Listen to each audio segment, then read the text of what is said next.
Le coin lecture.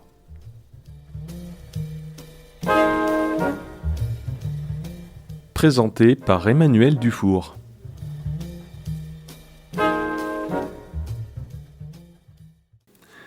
Chères auditrices, chers auditeurs, bonjour et bienvenue dans ce premier numéro de la nouvelle émission du coin lecture. Chaque émission sera l'occasion de découvrir une autrice ou un auteur local à travers la lecture d'un de ses textes. Étant moi-même auteur, je me permets pour cette première émission de me présenter. Je m'appelle Emmanuel Dufour, j'habite à Périgueux et je suis écrivain. Mon dernier roman publié en début d'année 2024 est un polar humoristique intitulé Bon baiser du bison dont l'action se déroule à Brive-la-Gaillarde et dans les environs. Et j'ai également publié l'année dernière, en 2023, un recueil de nouvelles intitulé Sylphide, dont je vais vous lire aujourd'hui un extrait, à savoir la première nouvelle du recueil, qui est elle-même intitulée Sylphide.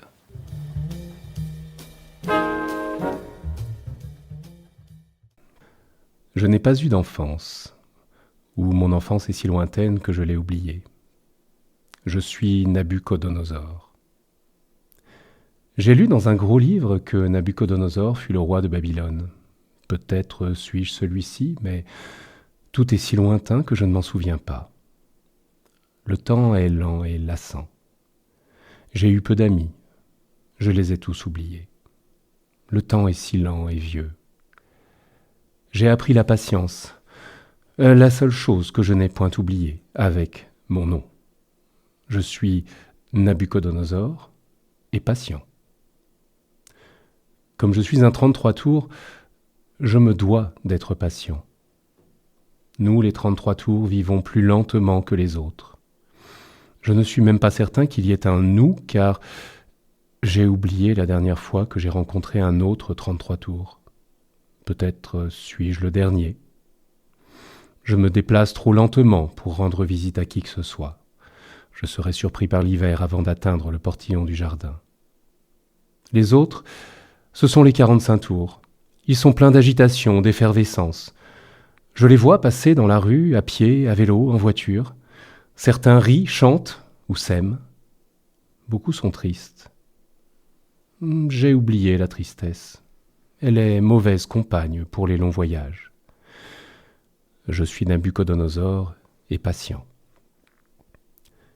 Les 45 tours sont pressés et sérieux. Aucun ne me visite jamais. Même le laitier ne passe plus. Un jour, il a déposé la bouteille sur le trottoir, au lieu du paillasson. Comme le lendemain, elle était toujours au même endroit, il a dû en conclure que j'étais mort. Depuis, il n'apporte plus le lait. Je ne leur en veux pas, ils manquent de temps pour s'asseoir et réfléchir. Pour eux, 10 ans sont une chose importante. Ils ont peur de perdre du temps. Moi, je sais que ce n'est pas un problème.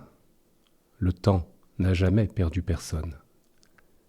Il s'occupe d'eux comme il s'occupe de moi, consciencieusement. Il ne fait pas relâche le dimanche et est insensible aux pannes d'électricité. Je n'écris pas pour passer le temps passe assez bien tout seul. J'écris pour vous raconter la seule chose qui me soit arrivée, dont je me souvienne. J'écris aussi pour me la raconter à moi-même quand je commencerai à l'oublier. Car tout s'oublie, même l'inoubliable. C'est pourquoi il faut être soigneux avec les beaux souvenirs, les conserver dans des endroits très sûrs, plus sûrs que nous-mêmes. Il ne faut faire confiance au temps que pour une chose, il efface. Jamais il ne manque à ce devoir. Alors je vais écrire, et si un jour je n'arrive plus à y croire, ce sera quand même une belle histoire que j'aurai plaisir à relire. C'était un jour dont le nom commençait ou finissait par « dit », mais je ne sais plus lequel. De toute façon, une année, j'ai appelé chaque jour par un nom différent, et j'ai remarqué que cela ne changeait rien. Si on appelle mardi Coquelicot, Il a toujours un matin et un soir, et son soleil n'en est pas plus triste ou plus gai. Ce jour, je l'appellerai rencontre. C'était donc un rencontre matin. Le soleil riait sur les 1000 perles fraîches de la pluie qui avaient baigné le jardin à l'aurore.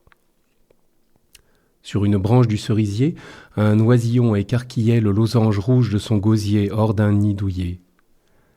La moinelle allait et venait pour nourrir son petit affamé. Elle lui apportait sans se lasser des vers et des bestioles que le bec avide happait avec gloutonnerie, puis s'envolait à la recherche d'autres nourritures. Jamais elle ne faillait, ni ne se décourageait.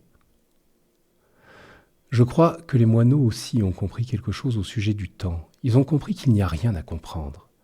C'est pourquoi les moineaux ne roulent pas en automobile. Soudain, la moinelle posée au bord du nid s'envola à tire-d'aile. Quelque chose l'avait effrayée. Baissant les yeux, je vis une jeune fille refermer le portillon du jardin derrière elle. Elle marcha très rapidement jusqu'au seuil, beaucoup plus rapidement que ne marchent les 45 tours, et frappa à la porte 4 petits coups vifs. Je criai « Entrez !» Je ne verrouille jamais la porte, au cas où, un jour, la mort se souviendrait de moi. Je veux qu'elle puisse me trouver facilement.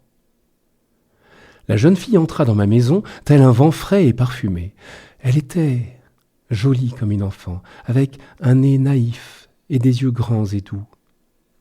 En me voyant, elle eut un rire de verre en cristal qui se brise et me dit « Je suis contente de vous trouver.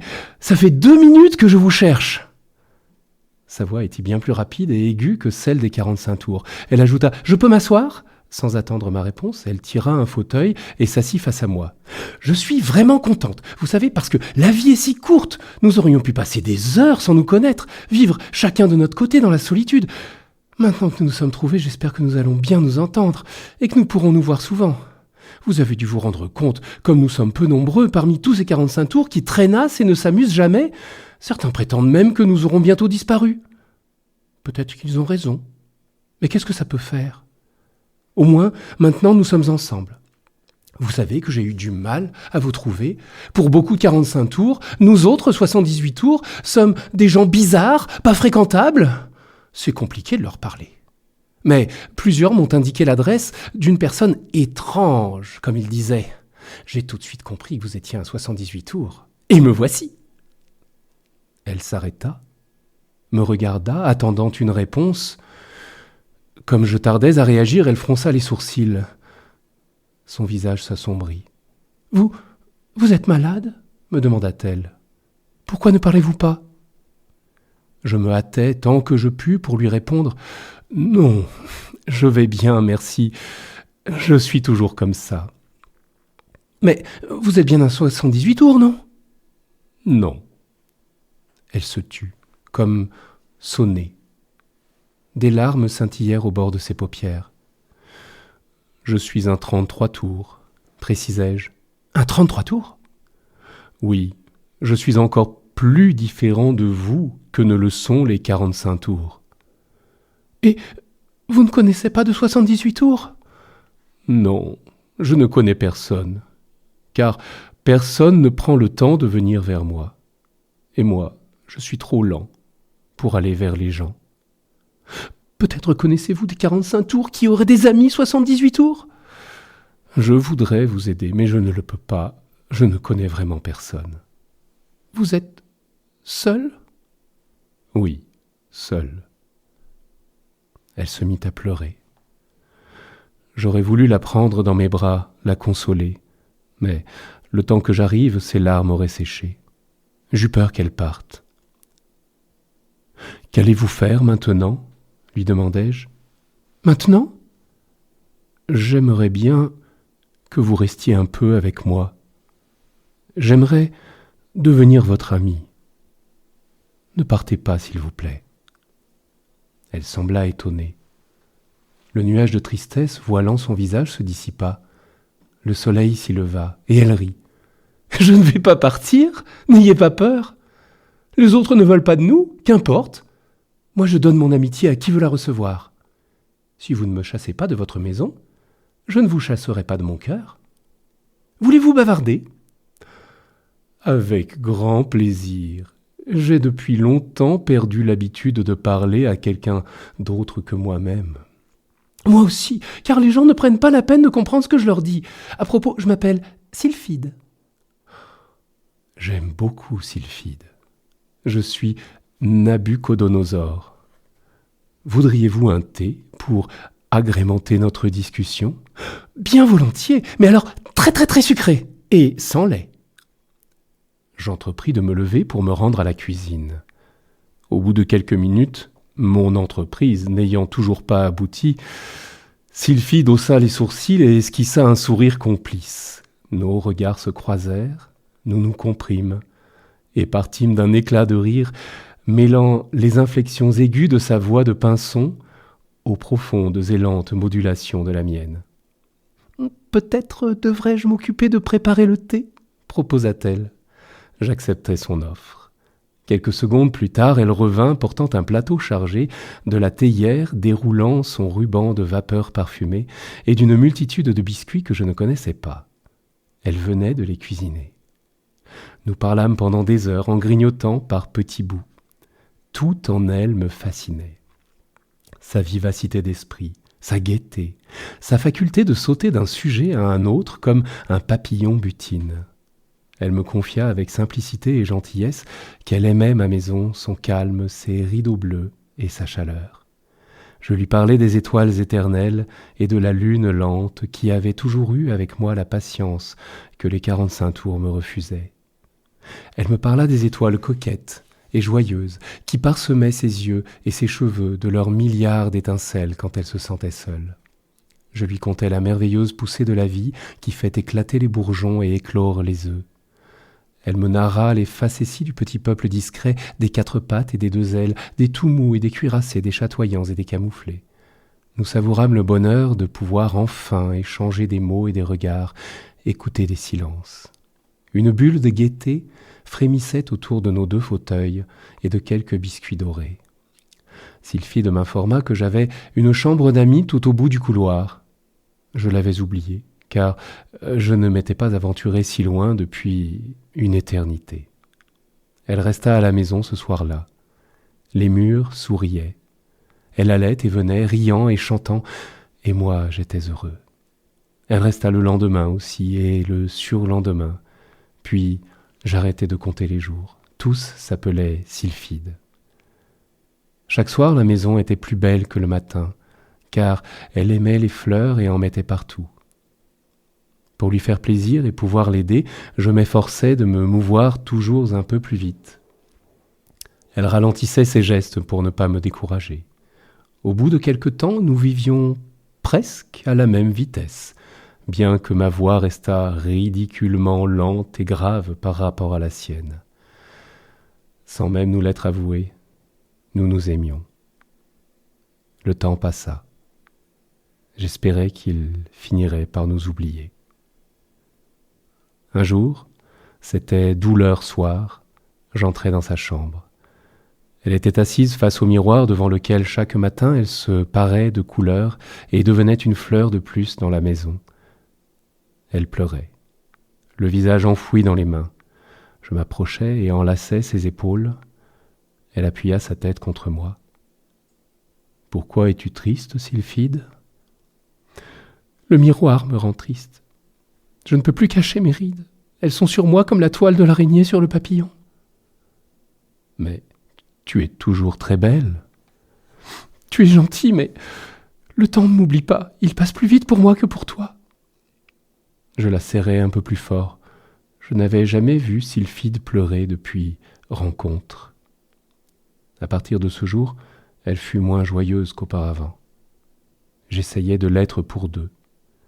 Plusieurs mois s'écoulèrent. Elle avait raison.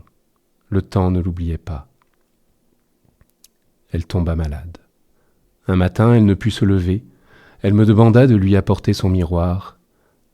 Je me souvins de la première fois que je l'avais vue et la regardais. Elle avait maigri, vieilli. Le miroir n'aurait pas su trouver les mots. Alors je fis semblant de trébucher et le brisai. Je dis à Sylphide comment moi je la voyais. Elle sourit et me donna un baiser. Quelques jours après, elle alla plus mal, voulut que je reste auprès d'elle. Nous parlâmes de tout ce que nous n'avions pas vécu ensemble et le rêvâmes. Vers le soir, elle devint très faible et triste. Je lui demandai « Pourquoi pleures-tu » ?« Parce que je sais que je vais partir et que tu resteras seule longtemps après moi. Tu seras triste et là où j'irai, je serai triste de ne pouvoir te consoler. J'ai peur aussi que le temps efface tout. Si tu pars, Sylphide, tu emporteras dans ton bagage une chose offerte que tu peux garder, mon amour.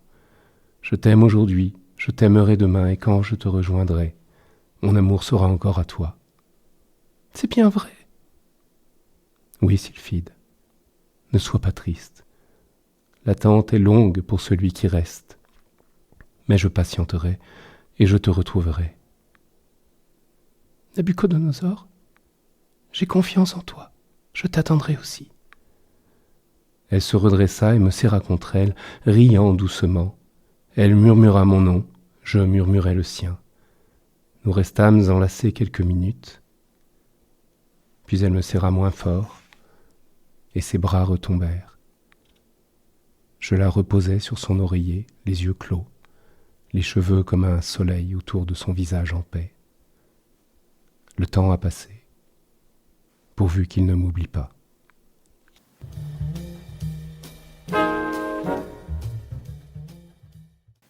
Merci de votre écoute.